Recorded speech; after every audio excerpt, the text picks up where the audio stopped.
इस कहानी की शुरुआत में एक कबीले को दिखाया जाता है जो जंगल में शिकार कर रहे होते हैं। दरअसल यह कबीला आज भी पुराने रीति रिवाजों और पुराने तरीक़ों पर चलते हैं। इन्होंने जगह जगह जंगल में फंदे लगाए होते हैं। इन्हें पता होता है कि इनके फंदे कहाँ कहाँ पर हैं। और तभी उस सूअर का जिसका ये शिकार कर रहे होते हैं उसका पैर एक फंदे से टकरा जाता है। फंदे से टकराने की वजह से सामने जो लकड़ी का टुकड़ा जो उस फंदे से जुड़ा होता है वो सूअर की तरफ आता है। उस टुकड़े में बहुत नुकीली नुकीली लकड़ियाँ होती हैं और सूअर की मौत हो जाती है। ये सब के सब वहीं बैठकर उसे काटना शुरू कर देते हैं। ये आपस में हंसी मजाक करना शुरू कर देते हैं। ये कबीला बहुत मस्ती करने वाला होता है और तभी इनमें से एक जिसका नाम जैगुआर पो होता है उसे एहसास होता है कि उसके पीछे झाड़ियों में कोई है। वो खड़ा होकर उस तरफ देखने लगता है और उनसे पूछता है कि तुम्हें क्या चाहिए। वहाँ झाड़ियों से कुछ आदिवासी निकलते हैं और इनके सामने 4 बड़ी बड़ी मछलियाँ रख देते हैं। वो कहते हैं कि हम यहाँ से गुज़रना चाहते हैं। बदले में ये भी उस शिकार का एक टुकड़ा जो इन्होंने अभी किया होता है ये भी उन्हें दे देते हैं। दरअसल ये पुराने रीति रिवाज हैं। और अगले पल झाड़ियों के पीछे से बहुत सारे आदिवासी निकलते हैं। ये सब वहाँ से जाने लगते हैं। जैगुआर पो देखता है कि इनमें से बहुत सारे लोग ज़ख्मी होते हैं। वो इनसे पूछता है क्या हुआ था। उन्हीं आदिवासियों में से एक आदिवासी बोलता है कि हमारा कबीला तबाह हो गया और अब हम एक नई शुरुआत के लिए जा रहे हैं। जैगुआर पो उनसे पूछना चाहता है कि क्या हुआ था। उनके पीछे जाने लगता है पर उसके पिता जो उनके कबीले के सरदार हैं वो जैगुआर को उनके पीछे जाने से रोक देते हैं। जैगुआर कहीं ना कहीं अंदर से परेशान था। वो जानता है कि कुछ ना कुछ गलत हुआ है। अब ये सब के सब अपने कबीले वापस आ जाते हैं। इनके कबीले का माहौल भी बहुत अच्छा होता है। सब वहाँ पर हंसी मजाक करते हैं। रात को जैगुआर जब अपनी फैमिली के साथ सो रहा होता है तभी वो कुत्ते के भौंकने की आवाज़ से उठ जाता है। उसे एहसास होता है कि बाहर कुछ हलचल हो रही है। वैसे भी आज सुबह जो उसने उस कबीले की हालत देखी थी उससे वो घबराया होता है। अगले पल हमें बाहर दिखाया जाता है जहाँ पर बहुत ही खतरनाक बहुत ही खूंखार आदिवासी होता है। उसके सभी साथी दरख्तों के पीछे छुपे होते हैं जो उसके इशारे करने पर मिसालें लेकर दरख्तों से बाहर आ जाते हैं। जैगुआर अपने घर से बाहर देखता है। उसे जलती हुई मिसालें दिखती हैं और वो समझ जाता है कि कुछ ना कुछ खतरा है। वो अपनी फैमिली को लेकर बाहर निकलता है और तभी हमला आवरों में से एक इन्हें देख लेता है लेकिन जैगुआर उसे ख़त्म कर देता है। जैगुआर अपनी फैमिली को लेकर कुएं के पास जाता है। वो अपने बेटे और पत्नी को जो कि प्रेग्नेंट होती है उन्हें रस्सी के सहारे धीरे धीरे कुएं में छोड़ना शुरू कर देता है। जब वो नीचे जा रहे होते हैं तभी उन आदिवासियों में से एक आदिवासी जिन्होंने इनके कबीले पर हमला किया होता है वो जैगुआर को देख लेता है। वो भागता हुआ उसकी तरफ आता है। जैगुआर जल्दी जल्दी अपनी बीवी और बच्चे को नीचे छोड़ता है। वो गिर भी जाते हैं और अब वो आदिवासी इन तक पहुंच जाता है पर जैगुआर उसे पैर से गिरा देगा और इससे पहले कि वो कुएं के अंदर गिरता जैगुआर उसे पैर से पकड़ लेता है। वो आदिवासी जो कुएं में गिर रहा होता है वो देख लेता है कि जैगुआर की बीवी और उसका बच्चा कुएं के अंदर हैं पर उससे पहले कि वो किसी को बताता जैगुआर उसे मार देता है। जैगुआर अपनी बीवी और बच्चे से कहता है कि मुझे अपने लोगों की मदद के लिए जाना होगा। हालांकि उसकी बीवी उसे जाने से मना करती है पर वो अपनी बीवी से कहता है कि मैं वादा करता हूँ मैं वापस ज़रूर आऊँगा। ये कहकर वो अपने लोगों की मदद करने के लिए चला जाता है। वहाँ जैगुआर के सभी लोगों को बंदी बना लिया होता है। कई लोगों को मार भी दिया होता है। यहाँ पर एक बहुत ख़तरनाक आदिवासी होता है जिसका नाम होता है मिडल आई। वो अपने चाकू से जैगुआर के ऊपर हमला करता है। वो जैगुआर को मारने वाला होता है और जैगुआर उसका चाकू पकड़कर उसकी तरफ मोड़ देता है। इससे पहले कि वो उसे मारता यहाँ पर इन सब का सरदार आ जाता है। वो जैगुआर को बंदी बना लेते हैं। हालांकि मिडल आई यहाँ पर जैगुआर को मारना चाहता है पर सरदार उसे मना कर देता है। वो कहता है कि मुझे इसकी ज़रूरत है। जैगुआर के पिता भी बंदी होते हैं। वो अपने पिता से कहता है कि मुझे माफ़ कर दो पिताजी। मिडल आई ये बात सुन लेता है और उसे पता चल जाता है कि ये उसके पिता हैं। इसीलिए वो जैगुआर के सामने वो उसके पिता को मार देता है। उसके बाद वो जैगुआर पर एक ज़ोरदार हमला करता है जिससे वो बेहोश हो जाता है और जब उसे होश आता है तो वो देखता है कि उसके सभी साथी बंदी बने हुए हैं। जैगुआर कुएं की तरफ देखता है जहाँ पर उसकी प्रेग्नेंट बीवी और बेटा है। सरदार का बेटा उसे उस तरफ देखते हुए देख लेता है और वो कुएं के पास जाता है और वो देखता है कि कुएं के अंदर एक रस्सी लगी हुई है। इसीलिए उसे शक होता है। वो कुएं के अंदर देखता है लेकिन वहाँ पर उसे कोई नहीं दिखता क्योंकि जैगुआर की पत्नी और उसका बेटा कुएं के अंदर ही एक पत्थर के नीचे छुप जाते हैं। वो ऊपर से एक बहुत बड़ा पत्थर भी फेंकता है लेकिन उसे कोई हलचल नज़र नहीं आती।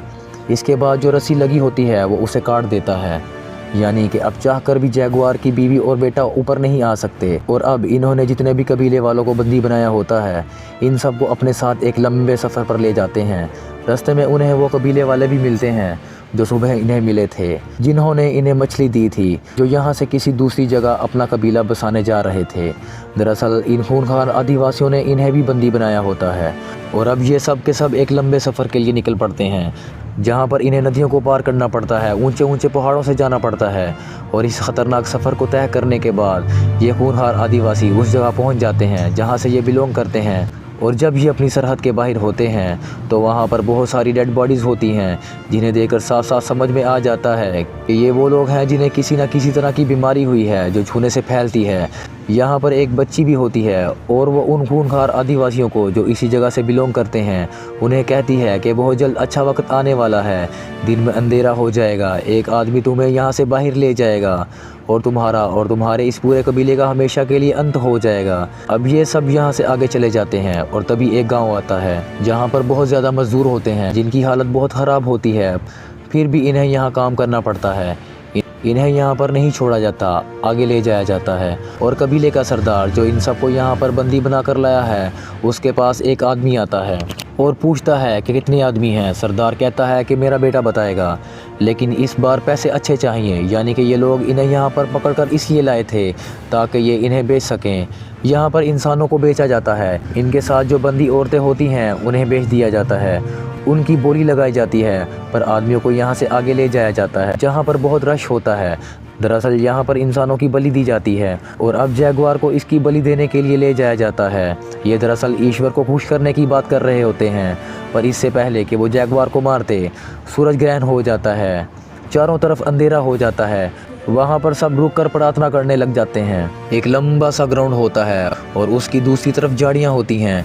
इन सबको बोला जाता है कि तुम भागो और अपने जंगल चले जाओ। यहाँ पर वो सरदार जो इन सबको बंदी बना कर लाया, उसका बेटा भी होता है। बेटा झाड़ियों के पास चला जाता है और इन्हें एक एक करके भगाया जाता है। पीछे से लोग इन पे भाले फेंकते, अलग अलग हथियार फेंकते हैं ताकि इन्हें मार दें। इनके कई साथी मारे जाते हैं और अब जैगुआर और उसका दूसरा साथी भागते हैं। जैगुआर के साथी को तीर लग जाता है और उसकी मौत हो जाती है। जैगुआर को भी तीर लग जाता है जो कि उसके आर पार हो जाता है, पर वो मरा नहीं होता, जिंदा होता है। यहाँ पर जो कबीले के सरदार का बेटा होता है वो जैगुआर को मारने के लिए आता है, पर इससे पहले कि वो उसे मारता, वहाँ पर एक ज़ख्मी आदमी होता है जो कि उसे गिरा देता है। कबीले के सरदार का बेटा उसे मार देता है। इसके बाद वो चाकू निकाल कर जैगुआर को मारने के लिए आता है, पर इससे पहले कि वो इसे मारता, जैगुआर को जो तीर लगा था उसने उसकी नोक तोड़ ली थी और वह उससे उसके गले को चीर देता है और जैगुआर यहाँ से झाड़ियों में भाग जाता है। दरअसल वो खूंखार आदिवासी जैगुआर और उसके कबीले वालों को सिर्फ अपनी प्रैक्टिस के लिए मार रहे होते हैं। यहाँ से जैगुआर भाग जाता है, वो ज़ख्मी भी होता है और भागते भागते वो एक गिरे हुए दरख्त पर जो ऊपर जा रहा होता है वहाँ पर चढ़ जाता है। वहाँ पर कबीले के सरदार का बेटा जो मर चुका होता है, जिससे वो पूरी तरह से बौखला जाता है और वो अब किसी भी तरह से जैगुआर को ख़त्म करना चाहता है। इसीलिए वो अपने साथियों के साथ जैगुआर का पीछा करना शुरू कर देता है। ये सब के सब उस दरख्त के नीचे से गुजरते हैं जिसके ऊपर जैगुआर है, लेकिन ये उसे नहीं देख पाते। और कुछ दूर जाने के बाद कबीले का सरदार अपने एक आदमी के कंधे पे देखता है कि खून होता है जो कि उसका नहीं होता। वो समझ जाता है कि ये जैगुआर का खून है जो कि एक दरख्त के ऊपर है। इसीलिए वो सब के सब वापस जैगुआर को ढूंढने के लिए आते हैं। जिस दरख्त के ऊपर जैगुआर होता है वो देखता है कि वहाँ पर एक जैगुआर यानी कि एक जानवर का बच्चा है और तभी वहाँ पर उसकी माँ भी आ जाती है। जैगुआर उस तरफ भागना शुरू करता है जिस तरफ वो कबीले वाले गए होते हैं और वो भी जैगुआर की तरफ आ रहे होते हैं। जैगुआर पूरी तेज़ी से भाग रहा होता है, उसके पीछे खूंखार जानवर है, लेकिन इससे पहले कि वो जानवर जैगुआर को पकड़ता, उसके और जानवर के बीच में एक कबीले वाला जो कि जैगुआर को मारना चाहता है वो आ जाता है और वो जानवर उसे मार देता है। जैगुआर यहाँ से निकल जाता है, लेकिन अभी भी कबीले वाले लगातार उसका पीछा कर रहे होते हैं और एक जगह रास्ता ख़त्म हो जाता है। दरअसल ये एक बहुत ऊंचा झरना होता है और यहाँ से कूदने का मतलब शायद मौत है, लेकिन उसके पीछे भी मौत होती है। इसीलिए जैगुआर वहाँ से कूद जाता है। उसकी किस्मत अच्छी होती है कि वो बच जाता है और किनारे तक पहुँच जाता है। और जब वो ऊपर देखता है तो वहाँ पर कबीले का सरदार और उसके बहुत सारे साथी उसे देख रहे होते हैं। जैगुआर अब इन सबको ललकारता है क्योंकि वो अपने जंगल में आ चुका होता है जहाँ पर वो शिकार किया करता था। वो कहता है कि यहाँ पर मेरे दादा ने शिकार किया था, मेरे पिता ने भी शिकार किया था, मैंने भी यहाँ पर शिकार किया है और मेरे बच्चे भी यहाँ पर शिकार करेंगे। अगर हिम्मत है तो आ जाओ। ऊपर कबीले के सरदार के साथ एक आदमी होता है। वो कहता है कि हमें इसके पीछे नहीं जाना चाहिए, हमें वापस चले जाना चाहिए। दरअसल उसे उस बच्ची की बात भी याद आती है जिसने कहा था कि तुम सबका अंत होगा। एक आदमी आएगा जो तुम्हें यहाँ से बाहर जंगल में ले जाएगा और तुम कभी भी वापस नहीं आओगे। सरदार उसे चाकू मार देता है, यानी कि वो अपने ही आदमी को मार देता है। और उसके बाद होनहार आदिवासी एक एक करके ऊपर से कूदते हैं। इसमें इनके एक आदमी की मौत भी हो जाती है, पर बाकी बचकर किनारे पर आ जाते हैं। जैगुआर आगे भाग रहा होता है और वो एक दलदल में गिर जाता है। वो किसी तरह से उस दलदल से निकल आता है। उसके पूरे जिस्म पर कीचड़ लगा होता है और तभी उसका दिमाग पूरी तरह से सुन्न हो जाता है। वो कहता है कि मैं जैगुआर पाऊ हूँ, ये जंगल मेरा है और मुझे यहाँ से कोई नहीं भगा सकता, मैं किसी से नहीं डरता। और इसके बाद जब वो आदिवासी उसके पीछे आते हैं तो वो अलग अलग तरीके इस्तेमाल करके इनको एक एक करके मारना शुरू कर देता है। सबसे पहले वो इन पर मधुमक्खियाँ छोड़ता है। इसके बाद मेंढक के जहर से वो एक आदमी को मार देता है और तभी उसके सामने वो आदमी आ जाता है जिसने उसके पिता को मारा था, यानी कि मिडल आई। जैगुआर देखता है कि बीच में एक हथियार पड़ा होता है और मिडल आई उसकी तरफ भागता है। वो भी उसकी तरफ भागता है और जब वो हथियार तक पहुंच जाता है तो वो अपने घुटनों के बल फिसलता हुआ हथियार को उठा लेता है। मिडल आई अपने वार से चूक जाता है, पर जैगुआर अपने वार से नहीं चूकता। वो उसे मार देता है और तभी यहाँ पर बारिश होना शुरू हो जाती है। जैगुआर पाओ की बीवी और बच्चा कुएं के अंदर हैं। कुएं में लगातार पानी भर रहा होता है। उसकी बीवी को यहाँ पर पेन होना शुरू हो जाती है, यानी कि उसकी कभी भी डिलीवरी हो सकती है। जैगुआर भागता हुआ कुएं तक पहुँच जाता है। उसकी बीवी और बच्चा बोलते हैं कि हमें यहाँ से बाहर निकालो, पर उसके पीछे बचे हुए अभी भी 3 आदिवासी आ रहे होते हैं। उन तीनों में से 2 आदिवासी उस कुएं पे रुक जाते हैं क्योंकि वो देखना चाहते हैं कि कुएं के अंदर कौन है। वो उसकी बीवी बच्चे को देख लेते हैं और कबीले का सरदार जो कि सबसे खूनहार है वो जैगुआर के पीछे भागता है। जैगुआर भागते भागते एक जगह रुक जाता है। दरअसल उसने कुछ देख लिया होता है। वहाँ पर कबीले का सरदार पहुँच जाता है। जैगुआर ने उसके बेटे को मारा होता है, इसीलिए वो दूर से उसे तीर मारता है जो उसके दिल से थोड़ा ऊपर लगता है। जैगुआर जख्मी है और खड़ा होकर कबीले के सरदार को चैलेंज करता है। कबीले का सरदार अपना तीर कमान नीचे फेंक देता है और अपना चाकू निकालता है। जैगुआर की तरफ भागना शुरू करता है और तभी उसका पैर किसी चीज़ से टकराता है। दरअसल यहाँ पे फंदा होता है, वो फंदा जो जैगुआर और उसके कबीले वाले जानवरों को पकड़ने के लिए लगाते थे। जिस तरह उन्होंने कहानी की शुरुआत में एक सूअर को मारा था, जैसे ही उसका पैर उस फंदे से टकराता है, सामने से एक बहुत बड़ी लकड़ी जिस पर बहुत नुकीली नुकीली लकड़ियां होती हैं उससे टकराती हैं और वो सारी लकड़ियां उसके जिस्म के आर पार हो जाती हैं और इस तरह उसका अंत हो जाता है। पर जैगुआर को यहाँ से भागना पड़ता है क्योंकि 2 आदिवासी उसी की तरफ आ रहे होते हैं। वहाँ कुएं के अंदर दिखाया जाता है कि लगातार पानी भर रहा होता है और उसी पानी में जैगुआर की बीवी एक बच्चे को जन्म देती है। जैगुआर भागते भागते समंदर के किनारे रुक जाता है और हैरानी से समंदर की तरफ देखने लग जाता है और वो आदिवासी जो जैगुआर को मारना चाहते हैं वो भी यहाँ पर पहुँच जाते हैं। वो उसे नहीं मारते, वो भी समंदर की तरफ देखने लग जाते हैं। समंदर में हमें बहुत बड़े बड़े जहाज़ दिखाए जाते हैं जो यहाँ पर लंगर डाल रहे होते हैं। छोटी छोटी कश्तियों से लोग इसी तरफ आ रहे होते हैं। जैगुआर को मौका मिल जाता है, वो भागता हुआ कुएं के पास जाता है और अपनी पूरी फैमिली को बचा लेता है। एंड पर हमें दिखाया जाता है जैगुआर अपने परिवार के साथ जंगल में होता है। वहाँ से उसकी बीवी समंदर में बड़े बड़े शिप्स देखती है। वो जैगुआर से पूछती है क्या हमें उस तरफ जाना चाहिए। जैगुआर कहता है कि हमें जंगल में जाना चाहिए ताकि हम एक नई शुरुआत कर सकें, और वो जंगल की तरफ बढ़ जाते हैं। दरअसल इन बड़े बड़े जहाज़ों में जो लोग आए होते हैं ये यूरोपियंस होते हैं जो यहाँ पर अपना कब्ज़ा करने आए हैं। उनके पास इतने हथियार होते हैं कि ये आदिवासी, ये कबीले वाले जिन्हें माया सभ्यता कहा जाता है, वो इनका मुकाबला नहीं कर सकते।